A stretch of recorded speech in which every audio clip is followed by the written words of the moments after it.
বিসমিল্লাহির রহমানির রহিম। দর্শক, ডিপিআরসি থেকে আমি বাত ব্যথা, paralysis, arthritis, disability specialist Mohammad Shafiullah প্রধান। আমার ইউটিউব এবং ফেসবুকে আমি কিন্তু নিয়মিত আপনাদের প্রশ্ন উত্তর পর্ব দিয়ে যাচ্ছি। আজকে আমরা 35 যে প্রশ্ন আমরা আহ্বান করেছিলাম, আপনারা কমেন্ট দিয়েছেন, সেটার উত্তর দিচ্ছি আলহামদুলিল্লাহ। প্রথম প্রশ্ন করছেন ফারজানা রহমান। আপনি লিখেছেন নাম ফারজানা, বয়স 24, ওজন 44, সমস্যা সিজার হওয়ার 3 মাস পর থেকে পিঠে ব্যথা, এরপর ঘাড়, কোমর, পা প্রত্যেকটা জয়েন্টে ব্যথা, বর্তমানে হাতে ব্যথা, হাত অবশ হয়ে যায়, মোট কথা সম্পূর্ণ শরীর ব্যথা। এই যাবৎ অনেক ডাক্তার দেখিয়েছি, যতদিন ওষুধ খাই ভালো থাকি, ওষুধ বন্ধ দিলে ব্যথা শুরু হয়। এর থেকে মুক্তির কোনো উপায় আছে কি না দয়া করে জানাবেন। অবশ্যই মুক্তির উপায় আছে। অনেক মা বোনদের ধারণা যে সিজার পরবর্তী কোমর ব্যথা হয়, এটা একটা ভ্রান্ত ধারণা। আসলে কোমর ব্যথার অ্যানাদার মেকানিজম, অ্যানাদার কজ, সেটা হচ্ছে আপনার লাইফস্টাইল, আপনার জীবনের যে ডিকেডস অফ লাইফ, মানে আপনি এক সময় ছিলেন মেয়ে, তারপরে বিবাহিত, তারপরে প্রেগনেন্ট, তারপরে আপনি এখন মা। এই যে লাইফে আপনার সার্কেলগুলো গিয়েছে, এর জন্য আপনার ফিজিক্যালি বিভিন্ন ইনজুরি হয়েছে। এর মধ্যে পারিবারিক কাজ কর্ম, চলাফেরা, বিভিন্ন কারণে এই প্রবলেমগুলো দেখা দেয়। তখন কোমর ব্যথা হয়। আফটার সিজার, হয়তো ডেলিভারির পরে, ডেলিভারির সময় অনেকগুলো hormone, at the time of প্রেগনেন্সিতে লটস অফ হরমোন রিলিজ হয়। মা অনেক সময় বুঝতে পারে না, আর অনেক সময় কষ্ট সহ্য করে নেয়। ডেলিভারির পরে সেটা হরমোনগুলো কমে যায় এবং তখন কিন্তু আর ওই সহ্য ক্ষমতাও থাকে না, চিকিৎসার জন্য উদ্গ্রীব হয়ে ওঠে। তখন মনে করে যে সিজারের কারণে ওই কোমরে ইঞ্জেকশন দিয়েছে, এই জন্য ব্যথা হয়। এটা নিয়ে আমি প্রত্যেকটা টেলিভিশন, প্রাইভেট বলেন, বিভিন্ন টেলিভিশন, পত্রপত্রিকা আমি লিখেছি যে এটা সিজার থেকে হয় না। এটা হচ্ছে বিফোর আপনাদের যারা এখনও মা হন না, হওয়ার চিন্তা আছেন, বিফোর আপনার কনসেপ্ট করার পূর্বে আমাদের মতো বাত ব্যথার চিকিৎসককে দেখে আপনাকে ফিটনেস ডেভেলপ করতে হবে, আপনাকে আর্গোনমিক্স শিখে নিতে হবে, কাজ করবেন কিভাবে, বাচ্চাকে দুধ খাওয়াবেন কিভাবে, টেক কেয়ার কীভাবে করবেন, এগুলো আমাদের কাছ থেকে জেনে নিতে হবে। তাহলে আফটার ডেলিভারি এই প্রবলেমগুলো দেখা দিবে না। যারা গাইনোকোলজির ডাক্তার আছেন বা স্ত্রীরোগ বিশেষজ্ঞ বা যারা এই প্রেগনেন্সি নিয়ে ডিলস করেন, সেটা পুরুষ হোক মহিলা ডাক্তার, আপনারা অবশ্যই রুগীগুলোকে আমাদের কাছে before at the time of pregnancy করার আগেই তাদেরকে আমাদের কাছে কাউন্সিলিংয়ের জন্য পাঠাবেন। আমরা তাদের ফিটনেস ডেভেলপ কী অবস্থা আছে দেখব, তাদেরকে বিভিন্ন এক্সারসাইজ দিব, নিয়মকানুন শিখিয়ে দিব, প্রয়োজনে বিভিন্ন অ্যাডভান্স রিহ্যাব চিকিৎসা দিব। ইনশাল্লাহ আপনার আফটার ডেলিভারি যে আপনাদের উপরে যে তাদের একটা ক্ষোভ, যে সিজারের পরে এটা হয়েছে, ডাক্তার ইনজেকশন দিছে, এই যে ক্ষোভটা কিন্তু অনেকাংশে চলে যাবে। সো এটা ইন্টারডিসিপ্লিনারি যে রেফারেল সিস্টেমটা ডেভেলপ করলে এই সমস্যাটা দেখা দিত না। আর আপনার পাশাপাশি অনেকগুলো ব্যথার কথা বলছেন, সেটা হতে পারে অনেক কারণ, লটস অফ কজ। এটা নিয়ে কিন্তু আমার ইউটিউব, ফেসবুকে প্রচুর ভিডিও দেওয়া আছে। তো আমার মনে কিছু ব্লাড টেস্ট করা দরকার, স্পেশালি আর্থ্রাইটিসের যে টেস্টগুলো, এগুলো করার পর আপনাকে সঠিক চিকিৎসা দেওয়া যাবে ইনশাল্লাহ। ইলমা জাইমা, এই আইডি থেকে আপনি লিখেছেন নাম বেলা, বয়স 19, পেশা কলেজ স্টুডেন্ট। সমস্যা আমার কোমরের ডান পাশে উঁচু, বাম পাশে নিচু, ইদানিং ডান পাশে ব্যথা করে, মাঝে মাঝে পিঠ আর ডান পা ব্যথা করে, এখন কি করব? উঁচু হওয়ার কোনো কারণ নেই, তারপরে যদি কোমরের এক পাশ উঁচু হয়ে যায় তাহলে বুঝতে হবে আপনার আইদার হিপ জয়েন্টের সমস্যা অথবা মেরুদণ্ডের সমস্যা। একটা পাশ যদি উঁচু হয়ে যায় তাহলে এই দুইটা সমস্যা হতে পারে। তো এটা নিয়ে বসে থাকার কোনো সুযোগ নেই। আপনি দ্রুত আমার মতো বাত ব্যথা যা রিহ্যাব পুনর্বাসন বিশেষজ্ঞ চিকিৎসককে দেখান, দেরি না করে এটা ডায়াগনোসিস করতে হবে। করলে আপনার আশা করি ভালো চিকিৎসা পাওয়া যাবে। হাফিজুর রহমান, আপনি লিখেছেন স্যার আমার পিএলআইডি অপারেশনের পর 2 পায়ের ফুট ড্রপ হয়ে গেছে, ইন্না লিল্লাহি ওয়া ইন্না ইলাইহি রাজিউন, এখন করণীয় কি জানাবেন। ফিজিওথেরাপি নিয়েছি, এখন ও একই অবশ, ভার লাগে, সঠিকভাবে হাঁটতে পারি না।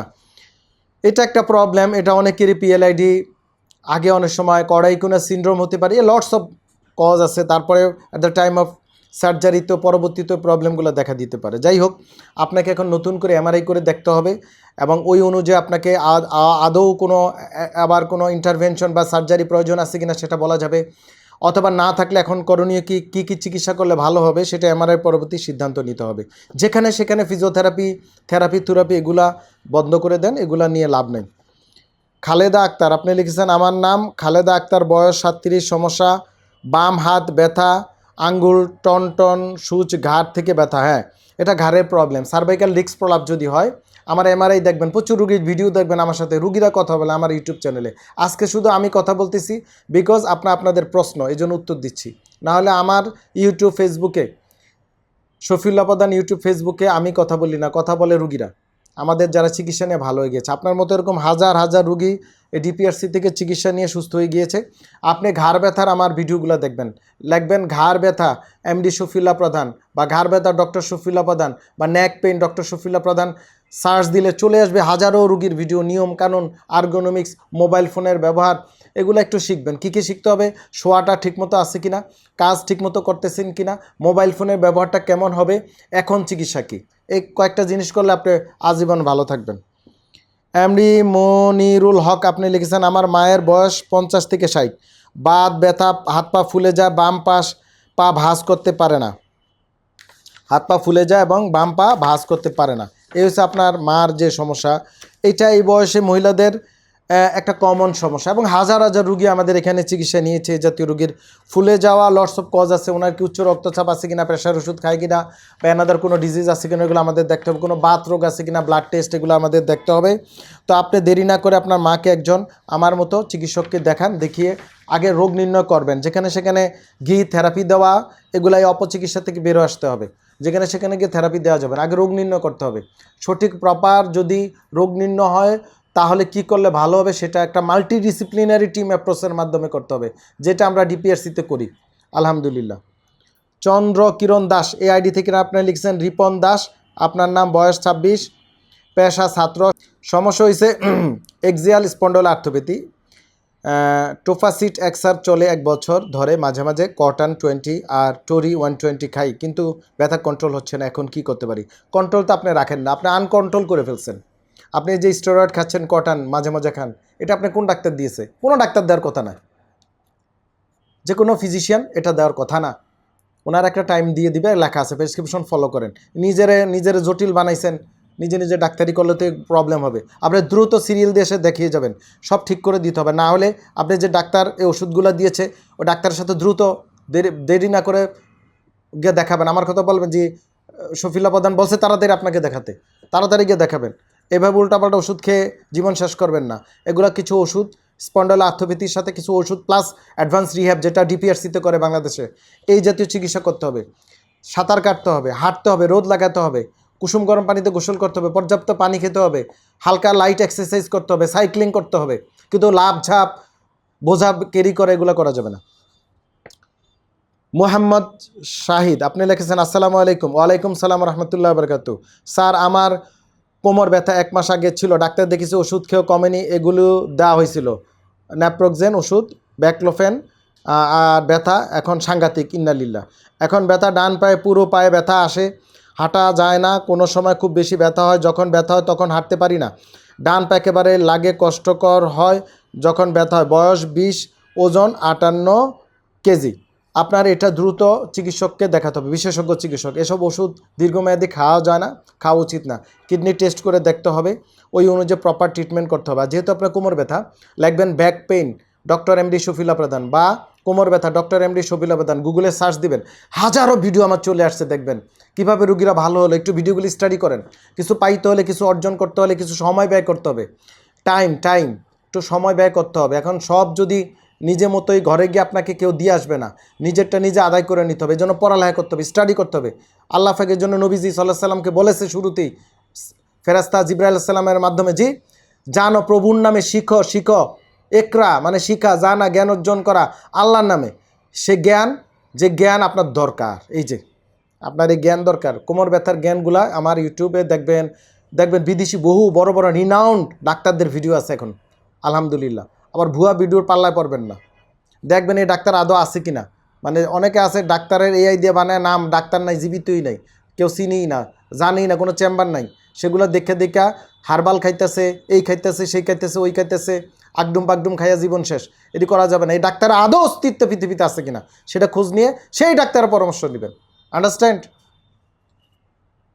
জীবন আহমেদ লিখছেন আমার নাম রুবেল মিয়া, আইডি জীবন আহমেদ, নাম রুবেল মিয়া, অসুবিধা নেই। জেলা হবিগঞ্জ জেলার সব রুগী, ব্যথা বেদনা, প্যারালাইসিস, স্ট্রোক, কোমর ব্যথা, ঘাড় ব্যথা, PLID, arthritis, hip joint, ABN, any problem, দেখবেন ইউটিউবে, ফেসবুকে, আমার ফেসবুকে সার্চ দিবেন, হবিগঞ্জ জেলার রুগী দিয়ে ভরা, কয়েক শত রুগী পাই যাবেন। সব রুগীর তো ভিডিও আমাদের সময় নাই নেয়ার। তো আমার আপনি লিখছেন আমার কোমর এর বাম পাশে পিছনে মানি ব্যাগ রাখার জায়গা ব্যথা করে, এমআরআই করেছি, L5 S1 সমস্যা, এখন আমি করণীয় কি? হ্যাঁ, আপনি ছবি দিয়েছেন, আপনার করণীয় হচ্ছে অ্যাডভান্স রিহ্যাব করা। এটা অপারেশন ছাড়া ভালো হবে আলহামদুলিল্লাহ। সেক্ষেত্রে আপনাকে 20-25 দিন হসপিটালে থাকতে হবে, কমপ্লিট বেড রেস্ট। একটা মাল্টি ডিসিপ্লিনারি টিম অ্যাপ্রোচের মাধ্যমে রিহ্যাব করতে হবে। উল্টাপাল্টা থেরাপি দিয়ে কোনো লাভ নাই, সব ক্ষেত্রে থেরাপি কাজ করে না। বুঝে শুনে আপনাকে টিম অ্যাপ্রোচ মানে মাল্টিপল চিকিৎসক, একসাথে অনেকগুলো চিকিৎসকের সমন্বয় চিকিৎসা করা, সেটার নাম হচ্ছে মাল্টি ডিসিপ্লিনারি টিম অ্যাপ্রোচ। সেইটা হচ্ছে প্রপার ট্রিটমেন্ট। ওয়ার্ল্ড এখন এইভাবেই চলে, একটা যুদ্ধক্ষেত্রে এইভাবেই চলে। এক বাহিনী দিয়ে যুদ্ধ হয় না, তাহলে এতগুলো বাহিনী হইতো না। সেনাবাহিনী, বিমান বাহিনী, আর্মি, র্যাব, কত কিছু, ঠিক না? এত বাহিনীর দরকার কি? কোস্টগার্ডের দরকার কি? নেভির দরকার কি? প্রত্যেকটা ডিসিপ্লিনের যুদ্ধের ক্ষেত্রে আলাদা আলাদা ভূমিকা আছে, বুঝতে পারছেন? চিকিৎসাটাও সেম, শুধু থেরাপির পিছনে ধরে লাভ নাই। এটা টিম অ্যাপ্রোচের মাধ্যমে আমরা ডিপিএসসি সেটা করি। আমাদের নিউরো সার্জারি আছে, নিউরোলজিস্ট আছে, মেডিসিন আছে, কার্ডিওলজিস্ট আছে, রিহ্যাব বিশেষজ্ঞ আমি নিজে। এখানে multi disciplinary team approach, nurse আছে, ফিজিশিয়ান আছে, অ্যানাদার টেকনোলজিস্ট আছে, সবাই মিলে, ল্যাব টেকনোলজিস্ট, প্যাথোলজিস্ট, সবাই মিলে আমরা রুগীগুলোকে ডায়াগনোসিস করি, ট্রিটমেন্ট প্ল্যান করি, এভাবে চিকিৎসা দিই, তাহলে ভালো হবে। ভিডিও অনেক বড় হয়ে যাচ্ছে। আপনারা আমার ইউটিউব, ফেসবুকে নিয়মিত প্রচুর কমেন্ট দিয়েছেন, অনেক প্রশ্ন জানতে চেয়েছেন, সবার প্রশ্নের উত্তর নেওয়া সম্ভব না। অনেকের প্রশ্ন একই রকম হয়েছে, মনে করেন 10 জনের প্রশ্ন একই রকম প্রশ্ন, সেজন্য ওই উত্তর পেয়ে যাবেন ওখানে ইনশাআল্লাহ। পর্ব 36-এ আমি আবার প্রশ্ন আহ্বান করব, সেখানে আপনারা লিখবেন এবং ভিডিওগুলো আপনারা লাইক দিয়ে রাখবেন বা কমেন্ট দিয়ে রাখবেন বা সাবস্ক্রাইব করে রাখবেন, দেখবেন অটোমেটিক পেয়ে যাচ্ছেন ইনশাআল্লাহ। সবাই ভালো থাকবেন, আমাদের জন্য দোয়া করবেন। সবাইকে রমজানের শুভেচ্ছা, সবাই যেন রমজান মাসে সুস্থ হয়ে যেতে পারেন সেটা দোয়া করি। আসসালামু আলাইকুম রহমতুল্লাহ বারকাতুহু। ডিপিআরস লিমিটেড, আস্থা, বিশ্বাস ও নির্ভরতায় অবিচল।